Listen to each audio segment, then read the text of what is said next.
Rajasthan board class 10th वाले बच्चों का मैथ्स का पेपर है और मुझे पता है आप लोगों को अभी बहुत कुछ ये भी पढ़ लें वो भी पढ़ लें। तो देखिए मैं एक बार जो बड़े चैप्टर्स हैं उन सब का वापस से रिवीजन लेकर के आया हूँ। कल आप लोगों के कमेंट थे कि सर आप हमें और भी टॉपिक्स बताइए सर और क्या हो सकता है। तो देखिए एक बार हम रिवाइज करते हैं, साथ ही साथ वीडियो के लास्ट तक बने रहिए। मैं फिर कह रहा हूँ लाइक और सब्सक्राइब आप लोग मत कीजिएगा, मुझे नहीं चाहिए। आप लोग सिर्फ लास्ट तक देखिए कि आप लोगों को मैथ्स कितनी आसान शब्दों में मैं समझाऊंगा, ठीक है। पेपर कोई ओरिजिनल नहीं होता। मैंने इससे पहले वाले वीडियो में 10 महत्वपूर्ण प्रश्न दिए हैं, उसका भी मैं बता दूं। आप में से बहुत से बच्चों का था कि सर ये पेपर ऐसा ही आएगा। पेपर ऐसा नहीं आता, बस ये है जैसे मैंने उसमें प्रश्न दिया कि बहुलक, तो बहुलक का कोई भी मान आए आपको बहुलक निकालना आना चाहिए। उसका फॉर्मूला, उसका जो सूत्र है वो याद कर लीजिए और उसको निकालना सीख लीजिए। नहीं आता, मैं फिर कह रहा हूं जो टॉपिक नहीं आए यूट्यूब पे डालिए। जैसे आपको मान लीजिए माध्य निकालना नहीं आ रहा तो लिखिए माध्य धीरज सर, माध्य बाय धीरज सर। तो आपको माध्य का देखिए कितने आसान शब्दों में मैंने वीडियो बनाया है। आपको जो भी चैप्टर चाहिए आप उसका नाम बोलिए और फिर मेरा नाम बोलिए, आपको आसानी से मिल जाएगा, ठीक है। अब हम शुरू करते हैं। देखिए सबसे पहले चैप्टर नंबर 3 जो है आपका, इसके अंदर आपको ये जो टेबल है आप लोगों को स्कूल में याद भी करवाई होगी। आप लोग, मैं हिंदी और इंग्लिश मीडियम दोनों बच्चों को समझाऊंगा, आप लोग चिंता मत कीजिए। मैं सारे टर्म्स जो है वो इंग्लिश में भी आपको रिपीट कर दूंगा। ये टेबल क्यों जरूरी है? देखिए छोटे क्वेश्चन जो इसमें से बनेंगे वो उसी पे डिपेंड करेंगे। अगर A1 A2 और B1 B2 इक्वल नहीं है तो उसमें कैसे ग्राफिकली वो कैसा ग्राफ जब बनाएंगे तो कैसी बनेंगे, वो इंटरसेक्टिंग लाइन बनेगी जिसको हिंदी में प्रतिच्छेदी रेखाएं कहते हैं। और अगर उसका हल देखेंगे तो यूनिक सॉल्यूशन या जिसको एक हल कहते हैं वो उसमें संभव होगा। ये A1 A2 बहुत से बच्चों को समझ में नहीं आ रहा तो एक एग्जाम्पल से समझाता हूँ आपको। मान लीजिए प्रश्न दे दिया 3x + 4y = 6 और 2x + 6y = 12, ठीक है। ये है A1, ये है A2। तो क्या हो गया 3/2, इधर देखिए 4/6 और ये है C1 C2 6/12। A1 A2 B1 B2 C1 C2 cut रहा है तो काट दीजिए। ये कट रहा है, नहीं कट रहा 3/2 4/2 2 दूनी 4 2 तिया 6, 2 की टेबल से 2 2 4 2 3 6, फिर 2 से देखिए 2 की टेबल से 2 तिया 6 2 चौक 12। क्या ये दोनों बराबर हैं? 3/2 2 बराबर नहीं है। तो इसका मतलब क्या हो गया, A1 A2 is not equals to B1 B2, कि ये इसके बराबर नहीं है। तो अगर इसमें पूछे ग्राफिक कैसा बनेगा तो प्रतिच्छेदी रेखाएं। सेम आपको एक प्रश्न मैंने जो 10 महत्वपूर्ण प्रश्न दिए उसमें दिया है, बिल्कुल ग्राफ बनाने का एक प्रश्न आएगा, ये आप लोग फिक्स कर लीजिए। तो उसमें आप पहले से चेक कर सकते हैं कि आपका ग्राफ सही आ रहा है कि नहीं आ रहा। मान लीजिए यही प्रश्न दे दिया कि इसको ग्राफ से हल कीजिए, तो जब आप मान निकालेंगे ग्राफ पे आप देंगे, हमेशा ध्यान रखिए ग्राफ पे तो जैसे पहला मान लिया तो देखिए 3 मान आएंगे तो ऐसे सीधी रेखाएं बनेंगी, कहीं भी बने। दूसरा जो बनेगा वो लगभग देखिए ऐसे काटेगा, इंटरसेक्टिंग लाइन, उसमें भी जो 3 मान होंगे हो सकता है यहां नहीं काटे लेकिन वो भी सीधी लाइन आएगी और ऐसे काटते हुए दिखेगी, इसका मतलब वो इंटरसेक्टिंग लाइन है। अगला देखिए, अगर ये तीनों बराबर हैं, मान लीजिए 2/3 2/3 2/3, तो उसको हम हल में क्या देंगे, संपाती रेखाएं बनेंगी, उसमें कोइंसिडेंट लाइन जिनको कहते हैं। नो सॉल्यूशन या कोई हल नहीं। A1 A2 B1 B2 अगर बराबर हैं लेकिन C1 C2 अगर इक्वल नहीं है तो वहां पैरेलल लाइंस बनेंगी, मतलब समानांतर रेखाएं बनेंगी ग्राफिक हल में। कैसी? समानांतर। और हल कैसा होगा, उसके अनेक हल, infinitely many solutions are possible. ये टेबल याद करना, कल कम से कम 1 या 2 नंबर का क्वेश्चन इसमें से भी आएगा। ग्राफिकली क्वेश्चन में आपको बता चुका था। अब एक है ना विलोपन विधि का देख लेते हैं। बहुत से बच्चों का था कि सर विलोपन विधि एक बार सिखा दीजिए। तो देखिए विलोपन विधि देखिए, जैसे ये दे दिया आपको 2x - 2y = 2 और 4x - 4y = 5। ये हो गए इक्वेशन नंबर फर्स्ट और सेकंड। इसको विलोपन विधि से हम हल करेंगे। तो सबसे पहले हल लिखिए। अब देखिए इसमें इसके x के मान से इसको सबको मल्टीप्लाई कर दीजिए। इसके x का मान कितना है 2 से इन सबको मल्टीप्लाई करना है, ठीक है। और इसके x का मान कितना है 4, तो इसको 4 से इसको सबको गुणा करना है, ठीक है। वापस से देखिए, अगर ये बड़े हैं तो आप y से भी कर सकते हैं। अभी हमने क्या किया, देखिए इसके x का मान कितना था 2, तो 2 इसके आगे लगाया, 2 से सबको गुणा करना है मुझे। और ये जो 4 है 4 से इस पूरे को गुणा करना है, इसी को कहते हैं विलोपन विधि। अब देखिए गुणा करते हैं। अभी हम यहाँ पे लिखेंगे इक्वेशन फर्स्ट को 4 से और इक्वेशन सेकंड को 2 से गुणा करने पर। ठीक है, ये अब इतना टाइम नहीं है, बहुत टाइम जाएगा, इसलिए मैं बता रहा हूं, ये लिखना है आपको वहां पे। अब देखिए गुणा कीजिए, 4 2 जा 4 दूनी 8, ये 8x हो गया, प्लस माइनस माइनस 4 2 जा 8y, अब ये बराबर है तो बराबर लगा दिया, 4 2 जा 8, ये आ गई आपकी क्वेश्चन नंबर 3। यहाँ देखिए 2 को 4 से गुणा किया तो 8x, 4 दूनी 8, फिर प्लस माइनस माइनस 4 दूनी 8y, अब ये देखिए इक्वल्स टू 5 दूनी 10। अब हमें पता है हमें क्या करना है, देखिए यहाँ पर लिखेंगे घटाने पर, घटाने पर, घटाने पर तो साइन सबके चेंज हो जाते हैं, ये प्लस है तो माइनस, माइनस है तो प्लस, प्लस है तो माइनस, ये कट हो गया। अब देखिए यहाँ पे ये y भी कट हो गया। ये मैंने एक उदाहरण लिया था अलग से, यहाँ पे मान लीजिए ऐसे प्लस होता है, वहाँ पर जो देगा तो वो चेक करके देते हैं वो लोग, ये तो मैं अपने कोई भी उदाहरण ले लिया। तो देखिए प्लस प्लस कितना हो गया, प्लस का कितना हो गया आपका पास 16y 16y, और यहाँ पर देखिए 10 में से 8 गए तो प्लस माइनस माइनस। ये ध्यान रखिए बहुत गलतियां करते हैं, प्लस माइनस माइनस, लेकिन साइन हमेशा बड़े का। भाई माइनस के 10 और प्लस के 8 है तो माइनस का 2 ही तो बचेगा, माइनस का इसी के पास बड़ा है। तो y बराबर कितना हो गया, देखिए माइनस का 2 ये, और ये 16, 2 एकम 2, 2 अट्ठे 16, ये आ गई आपके पास वैल्यू y की। अब इस y की वैल्यू किसी में भी रख दीजिए, इक्वेशन फर्स्ट में, सेकंड में, थर्ड में, फोर्थ में, किसी में भी रख दीजिए, आपको y की वैल्यू मिल जाएगी। ठीक है, तो इसको कहते हैं विलोपन विधि। अब हम अगली प्रश्नावली में बात करते हैं। देखिए अगली जो प्रश्नावली हम बात करेंगे वो है आपके 5th नंबर की, क्योंकि 4th नंबर देखिए आप लोगों को गुणनखंड वगैरह तो आते हैं, इस प्रश्नावली में मैंने इसलिए लिया है क्योंकि ये प्रश्नावली बहुत से बच्चों को समझ में नहीं आती। अच्छा, जो बच्चे थोड़ी ज़्यादा तैयारी करना चाहें तो ये इंपॉर्टेंट क्वेश्चन है। देखिए जैसे एक्सरसाइज 5.2 में ये क्वेश्चन कर जाइएगा, क्वेश्चन फर्स्ट में, क्वेश्चन फर्स्ट, थर्ड, 7th, 7वां, 10वां, 14वां और 19वां। ठीक है, जो बच्चे, ये देखिए प्रश्नावली और भी है, ये 5.2 का है, ये 5.3 में देखिए क्वेश्चन नंबर 3 का पहला, दूसरा, 5वां, 9वां, और क्वेश्चन नंबर 6, 10, 11, 14, 16, 5, 8, 18, 19, 20, ये सारे आप करके जा सकते हैं। ये तो बात हो गई जो बहुत अच्छे से तैयारी करना चाहते हैं। जिन बच्चों ने मैथ्स में कमज़ोर हैं उनके लिए देखिए एक ऐसा क्वेश्चन आ सकता है आपके लिए।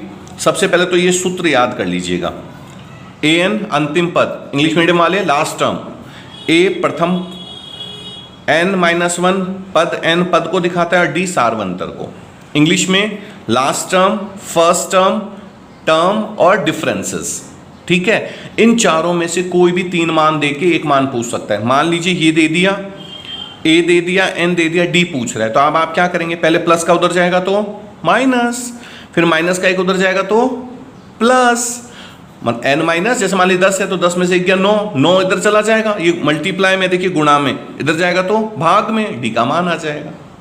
कोई भी इन चारों में से 3 मान दे देगा और एक मान आपसे पूछ सकता है। आप 1-2 क्वेश्चन करके देखिएगा, दिक्कत होती है तो मुझे कमेंट कर दीजिएगा। ये वाला इंपॉर्टेंट है, ऐसे आपको ब्रैकेट दे देंगे और बोलेंगे कि निम्न में खाली स्थानों को भरिए। इंग्लिश मीडियम में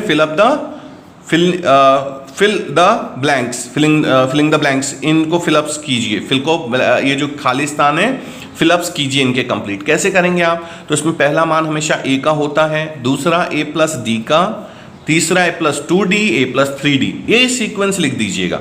अब देखिए किस किस का मान है मेरे पास, a प्लस d कितना है 13, और a प्लस 3d कितना है 3। वापस से देखते हैं, a प्लस d कितना है मेरे पास 13, और a प्लस 3d मेरे पास कितना है 3, यही है ना। अब देखो आप इसको विलोपन विधि से सॉल्व कर सकते हैं, है ना। विलोपन मतलब एलिमिनेशन मेथड, इंग्लिश मीडियम वाले बच्चे एलिमिनेशन मेथड से सॉल्व कर सकते हैं। अब हमें पता है कि इसमें ये देखिए दोनों मान समान आ रहे हैं, तो हमें गुणा करने की जरूरत नहीं है, नहीं तो इसके मान से इन सबको गुणा करते, इसके मान से इन सबको गुणा करते। बस अब यहाँ पे क्या करना है, देखिए मान समान है तो साइन बदल दीजिए, बस प्लस का है तो माइनस, प्लस का है तो माइनस, प्लस का है तो माइनस, ये कट हो गया। प्लस माइनस माइनस, 3d में से 1d गया तो वापस से देखिए माइनस का बड़ा है तो माइनस का 2d। अब ये प्लस माइनस माइनस, 13 में से 3 गए तो प्लस के 10। अब d निकलेगा, देखिए गुणा इधर गया तो भाग। बहुत से बच्चे छोटी छोटी गलतियां करते हैं, देखिए तो ये कितना हो गया, माइनस का 2 पंजे 10, d आ गया। ठीक है। अब ये डी आते ही आप इसमें इक्वेशन फर्स्ट में या सेकंड में किसी में रख दीजिए, ए का मान आ जाएगा। देखिए कैसे, ए प्लस डी बराबर कितना है मेरे पास 13। कितना मान आया इसका -5, तो मैं डी की जगह रख दूंगा, देखो -5 बराबर 13, ए बराबर 13, -5 इधर गया तो प्लस का 5, 13 और 5 18, ए की वैल्यू 18 हो गई। तो देखिए पहला ए ही चाहिए था, ये रहा 18। यहाँ क्या चाहिए, ए प्लस 2d। अब ये देखो ऐसे लिख दो, a प्लस 2d चाहिए मुझे। तो a का मान कितना है 18 प्लस 2 इंटू डी का मान कितना है -5। तो 18 प्लस माइनस -5 2 10 प्लस का 8। ठीक है, तो इस तरह से आप a और d का मान निकाल के इसमें रख सकते हैं। एक तो ये हो गया। एक है ना, निम्न समानांतर श्रेणियों का योग ज्ञात कीजिए, find the sum of the following AP। देखिए कुछ नहीं करना है, ये तो आपके पहली एक्सरसाइज है जो गुणनखंड वाला, जो गुणा निकालते हैं उस, ये इसके सम का है। इसका सूत्र क्या होता है, SN बराबर n/2 2a plus n-1d। a वही है, n वही है, भाई पद पढ़ा था ना ऊपर, ये वही है सारी चीजें। देखिए ये वही पद होगा, ये प्रथम पद हो गया, ये आपका पद हो गया, ये सारवंतर हो गया। बस ये सूत्र याद करना है। जैसे ये दे दिया, देखिए 2 7 डॉट डॉट डॉट 10 टर्म निकालें, तो ये a हो गया। d पता है ना आपको कैसे निकालते हैं, पीछे वाले में से आगे को माइनस कर दीजिए, मतलब 7 में से 2 माइनस 5, तो d आ गया आपका। a और d, n ये क्या ही रहा है, कितने निकालने 10, तो n 10 हो गया। बस अब इस सूत्र में रख दीजिए और हल कर दीजिए, है ना। तो ये आप दोनों करके जाइएगा। 5वीं प्रश्नावली में बहुत महत्वपूर्ण प्रश्न है। अगली प्रश्नावली देखिए, 7वीं प्रश्नावली जो है आपकी चैप्टर नंबर 7 जो है, ये आपको बहुत अच्छे से करके जाना है। इसमें से या तो बड़ा क्वेश्चन आएगा, तो देखिए इसमें से आएगा एक्सरसाइज 7.3 में से। तो 7.3 में ये सूत्र याद करना है आपको। एरिया ऑफ ट्राइंगल मतलब त्रिभुज का क्षेत्रफल ज्ञात करने का है। 1/2 x1 y2 minus y3 plus x2 y3 minus y1 plus x3 y1 minus y2। बहुत से बच्चों को सूत्र याद नहीं होता, तो देखिए आसान में बताता हूँ। 1/2 लिखा x1, शुरुआत x1 से की, ब्रैकेट में क्या लिखा y2 माइनस y3। यहाँ पर x1 है तो अगला क्या आएगा x2, और इससे अगला क्या आएगा x3। ये तो हो गई सीक्वेंस। अब देखिए y2 और y3, इन दोनों में क्या नहीं है, y1 नहीं है। जहाँ से खत्म करेगा पहले शुरुआत वहीं से करनी है। y3 आए तो y3, और जो इन दोनों में नहीं है वो यहाँ आ जाएगा y1। फिर देखिए खत्म किससे हो रहा है y1, तो ये रहा y1। इन दोनों में क्या नहीं है y2, तो ये y2 लिख दिया। अगर ये प्रश्न आया तो 4 या 5 नंबर का प्रश्न आएगा। इसका मैं आपको एक बताता हूँ कैसे हल करना है, क्योंकि समय थोड़ा कम है, तो इसीलिए आप लोगों को देखिए इस तरह से प्रश्न आएगा। इंग्लिश मीडियम वाले बच्चे आप लोग भी देखिए, आप लोगों को कोई वैल्यूज तो सेम ही रखनी है, जो वर्ड्स हैं वो मैं चेंज कर दूंगा। उस त्रिभुज का क्षेत्रफल ज्ञात कीजिए जिसके शीर्ष देखिए ये और ये हैं। ये क्या मान हो गया आपका, सबसे पहले ये क्या मान है x1, ये y1, ये x2, ये y2, और ये x3 और ये y3। ये सूत्र हमने याद कर ही लिया, अब इस सूत्र में रख दीजिए। x1 था ना, देखिए पहले सूत्र हमारा क्या था, हमारा सूत्र 1/2 इंटू, देखिए ब्रैकेट में जैसे आपने ब्रैकेट लगा के सॉल्व करना शुरू करेंगे आप, तो ब्रैकेट में देखिए सबसे पहले x1 y2 माइनस y3, फिर x1 यहाँ पे खत्म हुआ तो अगला क्या आ जाएगा x2, जो लास्ट में है y3 minus y1 plus x3। ये मैं सिर्फ इसलिए लिख रहा हूँ, देखिए खत्म y1 से हुआ तो y1, और इन दोनों में y2 नहीं है तो ये रहा y2। ये याद करने का तरीका है। अब देखिए यहाँ पे x1 की, ये x1 ये 1 है ना, ये देखिए यहाँ पे 1 आ गया। y2 और y3 देखिए कितना है, y2 कितना है, देखिए y2 ये रहा 6, ये रहा 6, माइनस y3 5। अब बोलेंगे प्लस क्यों हो गया, अरे माइनस ये रहा और माइनस ये रहा, माइनस माइनस प्लस, प्लस का 5 हो गया। तो इस वैल्यू में रख देना है इस सूत्र में, और उसको हल करना है। ये बहुत बड़ा, अच्छा आप लोग ये मत सोचिएगा ये प्रश्न मान लीजिए 4 नंबर का है, तो ये जो शुरुआत में हम हल लिख के सब लिखते हैं, ये भी 1 नंबर का प्रोसीजर होता है। 1 नंबर बीच में, 2 नंबर के ये होते हैं जैसे 4 नंबर का, और 1 नंबर लास्ट का होता है। तो अगर आपने इतना भी किया तो आपको मार्क्स मिलते हैं, है ना। तो प्रोसीजर करना सीखिए।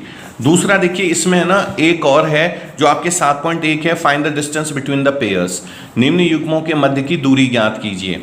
याद है 7.5 में आप लोगों ने पढ़ा होगा, दूरी ज्ञात करने का सूत्र क्या है, अंडर x2 माइनस x1 का square plus y2 minus y1 का स्क्वायर। ये देखिए ये दे दिया सब में, देखिए शुरू में x1 y1, ये रहा x2 y2। अब इस सूत्र में रख दीजिए और हल कर दीजिए। तो ये दूरी निकालने का जो सूत्र है ये आपको अच्छे से करना है। तो ये दोनों बहुत इंपॉर्टेंट हैं। इसमें 7.2 में भी जो x और y निकालने का फॉर्मूला है, जैसे x निकालने का फॉर्मूला क्या है, m1 x अक्ष के लिए m1 x2 plus m2 x1 upon m1 plus m2। यहाँ पर x1 और ये तो समझते हैं आप, ये जो है ना m1 m2 ये वहाँ पर आपको रेशो में मिलेगा। जो भी मान देखिए ऐसे मिले 2:3 में बांटता है, 2:3 में, तो ये m1 हो गया और ये m2 हो जाएगा। जहां पर ये रेशो मिले m1 m2, बाकी x1 y1 x2 y2 तो जैसे मान लीजिए यही प्रश्न है, इसी को दे दिया आगे, निम्न को 2:3 में विभाजित करता है, 2:3 में डिवाइड करता है। तो ये x1 y1 x2 y2 जहां जहां पूछे हो रख दीजिए, m1 की जगह ये रखना है और m2 की जगह ये रखना है। तो x के लिए ये और y के लिए m1 y2 plus m2 y1 upon m1 plus m2। ये मैं इसलिए ये चैप्टर बता रहा हूँ, ये ऐसा चैप्टर देखिए 1, 2 और 3, अगर ये 3 सूत्र आपने याद कर लिए और एक एक क्वेश्चन कर लिया तो बहुत अच्छे से आप कर सकते हैं। तो ये ध्यान रखिएगा, आपको इनमें से भी एक क्वेश्चन मिलेगा। अब आते हैं चैप्टर नंबर 8 पे। ये जो चैप्टर नंबर 8 है इसका मैंने महत्वपूर्ण प्रश्न बता दिया था कल 8.4 का। साथ ही साथ मैं आपको एक और चीज बताने जा रहा हूं। इसमें देखिए, इसमें है ना शुरुआत में जो है, जैसे साइन ए का मान दीजिए 3/4, तो कैलकुलेट कॉस ए और टेन ए निकालना है। तो इसमें लाल बटा कक्का का आप लोगों को फॉर्मूला बताया गया होगा। देखिए सबसे पहले ऐसा त्रिभुज बना लीजिएगा, जिनको नहीं आता एक बार देख लीजिए। अब जैसे देखिए ए है ना, अब ये ए हम 2 जगह से रख सकते हैं, एक यहां भी रख सकते हैं, एक यहां भी रख सकते हैं। आप कोशिश ये करेंगे यहीं पे रखें ABC, ये 90 डिग्री का हो गया। तो लाल बटा कक्का का जो सूत्र है, लाल बटा कक्का, ये याद रखिए। ल मतलब लंब, क से कर्ण, अ से आधार, कर्ण, लंब आधार, ठीक है। लंब को क्या कहते हैं, ये लंब जो है आप लंब जैसे देखिए ये 90 डिग्री का हो गया तो लंब हो गया। जो सबसे बड़ी भुजा होती है वो कर्ण हो जाती है, हाइपोटेनियस इंग्लिश में, हाइपोटेनियस। आधार मतलब बेस हो गया। तो इसमें आपको क्या करना है, जैसे देखिए साइन ए किसको दिखाता है, देखिए ये क्या है साइन, ये क्या है कॉस और ये क्या है टेन।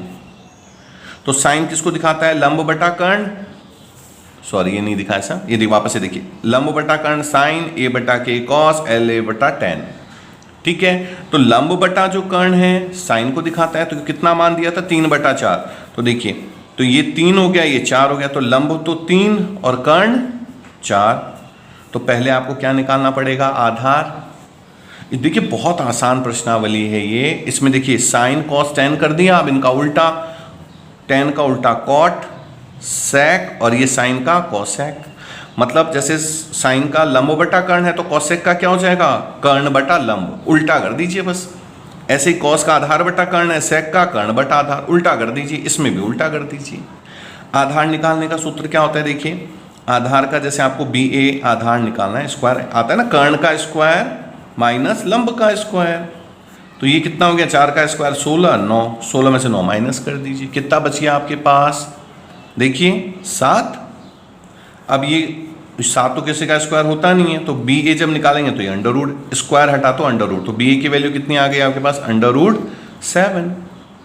तो ये देखिए हमारे पास जो आधार है √7, आधार कितना आ गया हमारे पास, √7 आ गया। अब मुझे किस किस का मान निकालना है, cos A और tan A, किसका निकालना है, cos A। तो cos A देखिए यहाँ पे क्या है, cos A, ये आ जाइए आधार बटा कर्ण, तो आधार कितना है इसका देखिए √7, और देखिए ना आधार बटा कर्ण, कर्ण कितना है 4, ये cos A हो गया। दूसरा क्या निकालना था, tan। अब देखिए tan A, tan क्या है देखिए लंब बटा आधार, लंब कितना है देखिए 3, आधार कितना है √7। तो इस तरह से ये क्वेश्चन आप कर सकते हैं।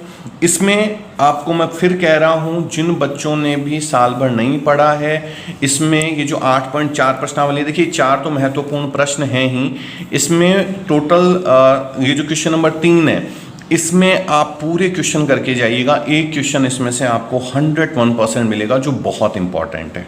ठीक है, बहुत बहुत महत्वपूर्ण है, तो आप करिएगा। और आप लोगों को और क्या लगता है कि और कौन से टॉपिक हो सकते हैं? अच्छा, एक और थोड़ा सा मैं बता देता हूँ, ये जो आपके जो चैप्टर नंबर 14 है, ये भी आपके अच्छे खासे नंबरों का है। मैंने बहुलक और उसका बता दिया था। छोटे प्रश्न जो इसमें से बनेंगे वो भी बहुत महत्वपूर्ण होते हैं कि भाई छोटे छोटे प्रश्न हम कैसे हल कर सकते हैं। तो एक तो ये देख लीजिए, 3 median equals to mode plus 2 mean. अगर मान लीजिए मुझे माध्यक भी दे दे, माध्य भी दे दे और बहुलक पूछ ले, तो ये सूत्र यूज करना है। जैसे माध्य जो भी दिया उसको 2 से गुणा कर दीजिए, माध्यिका जो भी दिया 3 से गुणा कर दीजिए, फिर ये प्लस का इधर जाएगा तो माइनस हो जाएगा। तो ये छोटे क्वेश्चन इसमें से आ सकते हैं, उसके लिए आप तैयारी करके रखिएगा। साथ ही देखिए, एक ऐसा छोटा क्वेश्चन भी आ सकता है, ऐसे ये मान दे दिया, अब इसमें से माध्य, माध्यिका और बहुलक ज्ञात कीजिए, या हो सकता है सिर्फ माध्य ही पूछ ले। तो पहले इसको हमें असेंडिंग या डिसेंडिंग ऑर्डर में रखना पड़ेगा। जैसे आरोही या अवरोही क्रम में इसको पहले रखेंगे, जैसे पहले 1 1 1 ऐसे लगा के, फिर उसके बाद हम माध्य कैसे निकालते हैं, सबको जोड़ा। माध्य का क्या फॉर्मूला होता है छोटे प्रश्नों में, सबको जोड़ दो, जितने संख्याएं हैं 1 2 3 4 जो भी है टोटल से भाग लगा दो, है ना। तो इस तरह से बहुलक क्या होता है, जो सबसे ज्यादा बार है, इसमें देखिए सबसे ज्यादा बार क्या कौन सा नंबर आ रहा है, वो उसका जैसे देखिए 5 1 2 3 4 बार 5 आ रहा है, तो ये इसका बहुलक हो गया। माध्यिका निकालने के लिए आप क्या करेंगे, पहले देखेंगे कि ये सम संख्या है या विषम संख्या है। विषम है तो जैसे 9 है, माध्यिका मतलब बीचों बीच, तो पहले इसको आरोही क्रम में जमा लेंगे और बीचों बीच देख लेना कौन सा है, वो आपका माध्यिका होगा। सबसे आसान बताता हूं, मैंने जो बच्चे इस वीडियो को देख रहे हैं, पिछला वीडियो जरूर देखना, इसमें से 5-6 नंबर का क्वेश्चन एक आएगा। और मैंने ये भी बता दिया कि इसमें सूत्र कैसे, मतलब आपको आंसर पहले से ही पता होगा कि क्या निकलेगा। आई बात समझ में। जैसे मान लीजिए इसका बहुलक निकालना, ये प्रश्न दे दिया, तो इसमें हमें पता है ये 14 सबसे ज्यादा संख्या है, तो बहुलक इसमें से निकलेगा। तो बहुलक का जो आंसर आएगा वो उसके बीच में आएगा, ये ध्यान रखिएगा। तो आप लोग पिछला वीडियो भी देखिए, और अगर आप लोगों को लगता है कि किसी पॉइंट में आप लोगों को दिक्कत है तो मुझे कमेंट कीजिएगा, मैं पूरी कोशिश करूंगा कि और आप लोगों की मदद कर सकूं। चलिए, और भी वीडियोस के साथ मिलते रहेंगे। लाइक और सब्सक्राइब तभी कीजिएगा जब पेपर देख के आए और आपको लगे सही में कोई अच्छी चीज बताई गई है, तो लाइक और सब्सक्राइब कीजिएगा। और भी वीडियोज के साथ मैं मिलता रहूंगा, तब तक के लिए थैंक यू सो मच।